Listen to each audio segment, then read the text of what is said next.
बर्बादी के अंत से तबाही का आरंभ। हमारे घर के बगल में जो हमारे पड़ोसी थे उनका परिवार बहुत बड़ा संपन्न था। हम सब गांव में रहते थे और उनका पूरा परिवार शहर में अच्छी खासी कमाई थी और उसी हिसाब से पक्का मकान भी बनाया हुआ था, जब बाकी सब घर मिट्टी के बने हुए थे।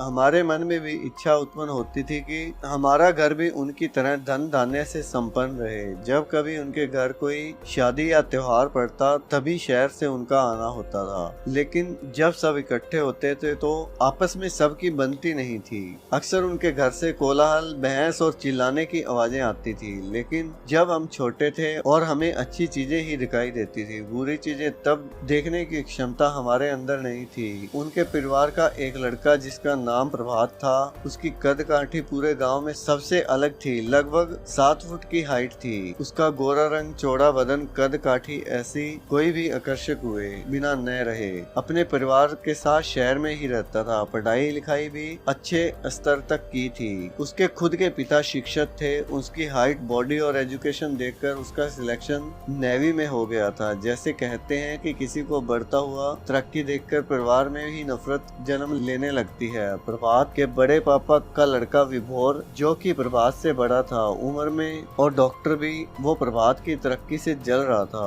उसने प्रभात को फोन करके बहुत बहलाया फुसलाया, क्या रखा है नौकरी में, गांव आ जाओ, हम लोग मिलकर कोई बड़ा बिजनेस करेंगे, लाखों की कमाई होगी। फालतू में किसी की नौकरी करके किसी की गुलामी करना हमारी शान के खिलाफ है। नौजवान खून था। बड़े भाई की बातों से प्रभावित होकर उसने अपना कंफर्मेशन लेटर आने के बावजूद भी गांव चला गया और यहीं से शुरू हुई उसके तबाही का मंजर। अब यहाँ करने को तो कुछ था नहीं। अच्छा खासा हाथ आया हुआ भी गवा चुका था। उसे समझ में आई तो बहुत देर हो चुकी थी और फिर अब दिन भर आवारागर्दी करने को खुली छूट थी। घर सभी बड़े बड़े शहर में कमाते थे। एक बूढ़ा दादा जो अपाहिज थे, उनकी कौन सुनता भला। पहले के समय में शादियां जल्दी हो जाती थी। वह भी शादीशुदा था और बड़ा भाई प्रभात एक लड़की का पिता भी बन चुका था। समय चल रहा था पर प्रभात की गति रुक गई। गांव में घूमना फिरना, अपने बाप के पैसों पर ऐश करना यही रह गया था।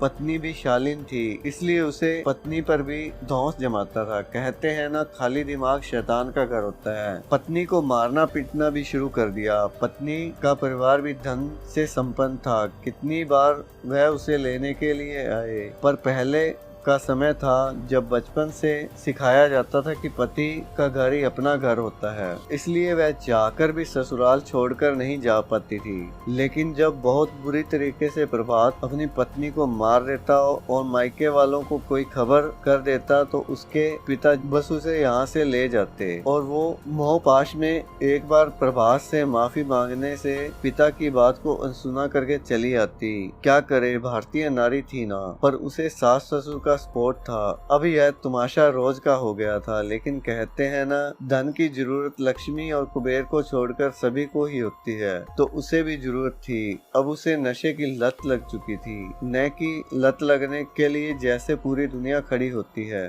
पर कोई हमेशा तो नहीं पिलाता। अब उसे नशे की लत पूरी करने के लिए उल्टे सीधे काम करना शुरू कर दिया। पिता ने शहर बुलाया, पर वहाँ पर भी लफड़े झगड़े की वजह से वापस गाँव भेज दिया गया, क्योंकि उसने किसी के बेटे को गंभीर चोट पहुंचाई थी। पुलिस केस भी हुआ था और उसका परिवार प्रभात को जान से मारने की कोशिश में प्रभात को ढूंढ रहे थे, सो इसलिए उसे घर वापस भेज दिया गया। फिर धीरे धीरे उसने चोरों को गिरोह में शरण ले ली। अब सारे गिरोह मिलकर एंटिक मूर्ति की चोरी करने लगे, या जो भी उनका काम होता मिलकर लूटपाट करते थे। लेकिन कहते हैं ना, किसी भी बुराई का एक समय सीमा निर्धारित होता है, सो उसका भी समय सीमा निर्धारित हो चुका था। भगवान की मूर्तियां चुराना और उनके गहने, दान पेटी का सामान और किसी इंफॉर्मेशन मिले हुए व्यक्ति के ऊपर लूटपाट करना, ऐसा उन लोगों का गिरोह था। पड़ोस में रहते हुए यह जानकारी हम सभी को थी। हमें नहीं पता था वो अब क्या करता है। एक दिन सुनने में आई कि उसकी हत्या कर दी। फिर हत्या का कारण धीरे धीरे सबको पता चला तो हम सब हैरान रह गए।